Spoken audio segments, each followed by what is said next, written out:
ओम श्री गणेशाय नमः। राधे राधे दोस्तों, आप सभी का मेरे चैनल वतकथा एस्ट्रोलॉजर में स्वागत है। दोस्तों, सावन का पूरा महीना ही बहुत ही श्रेष्ठ और पावन माना जाता है।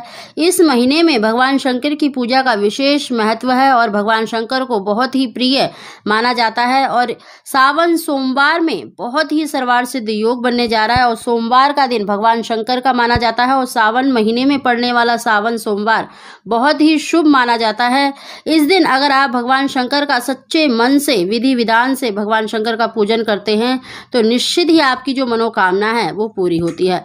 दोस्तों, इस बार सावन सोमवार में बड़ा ही दुर्लभ योग बनने जा रहा है। इस योग में अगर आप एक वस्तु चढ़ाकर खा लेते हैं तो यकीनन आपको संतान सुख की प्राप्ति अवश्य ही होगी। अगर आपको पुत्र की इच्छा है तो आप निश्चित ही इस उपाय को करें, आपको मन वांछित संतान की यानी पुत्र की प्राप्ति अवश्य ही होगी। भगवान शंकर की आपके ऊपर कृपा अवश्य ही होने वाली है।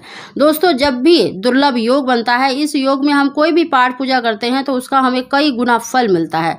दोस्तों, सावन सोमवार में देखिए भगवान शंकर का पूरे विधि विधान से पूजन अवश्य करें, यानी आप अभिषेक अवश्य करें। आप पंचामृत से या सिर्फ गंगा जल से या शुद्ध जल में थोड़ा सा गंगा जल डालकर ओम नमः शिवाय का उच्चारण करते हुए पतली सी धार शिवलिंग पर अवश्य ही अर्पित करें। भगवान शंकर को चंदन अवश्य लगाएं और साथ ही उनकी प्रिय वस्तु भांग, धतूरा, बेलपत्र अवश्य ही चढ़ाएं।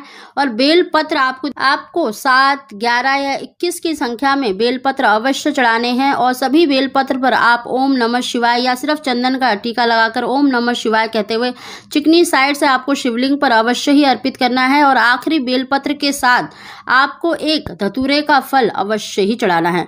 दोस्तों, आप धतूरे का फल ले सकते हैं, बेल फल ले सकते हैं, क्योंकि फल अवश्य चढ़ाना चाहिए। फल चढ़ाने से फल की ही प्राप्ति होती है। साथ ही दोस्तों, इस दिन आपको देखिए एक मुट्ठी अक्षत शिवलिंग पर अपनी मनोकामना बोलकर अवश्य ही चढ़ाने हैं। अक्षत देखिए जो बिना टूटा फूटा चावल होता है उसको कहा जाता है और भगवान शंकर को बहुत ही प्रिय माना जाता है। अक्षत के बिना भगवान शंकर की पूजा अधूरी मानी जाती है। तो आपको एक मुट्ठी अक्षत अपनी मनोकामना बोलकर शिवलिंग पर अवश्य ही चढ़ाना है और साथ ही आपको 2 केले भी अवश्य चढ़ाने हैं। केले देखिए दैविक फल माने जाते हैं, इसीलिए आपको केला अवश्य चढ़ाना है। और अपनी पूजा करने के बाद भगवान शंकर से प्रार्थना अवश्य करें और नंदी के बाएं कान में अपनी मनोकामना अवश्य बोलें। दोस्तों, नंदी का भी पूरे विधि विधान से पूजन करना चाहिए और अपनी मनोकामना बोलकर उनको कोई ना कोई मीठी वस्तु या फिर आप दक्षिणा अवश्य ही चढ़ाएं। दोस्तों, भगवान शंकर की पूजा करने के बाद आपको शिवलिंग से 11 दाने चावल के और आपको जो आपने केले चढ़ाए हैं उसमें से एक केला अवश्य ही उठा लेना है प्रसाद के रूप में। अगर आप उसको ग्रहण कर लेती हैं तो यकीनन आपको मन वांछित संतान की प्राप्ति अवश्य ही होगी। भगवान शंकर की कृपा आपके ऊपर अवश्य ही होने वाली है।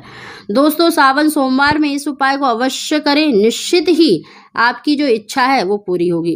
दोस्तों, अगर आपको हमारी जानकारी वीडियो पसंद आई हो तो इसको लाइक शेयर जरूर करें और कमेंट बॉक्स में हर हर महादेव अवश्य लिखें। आप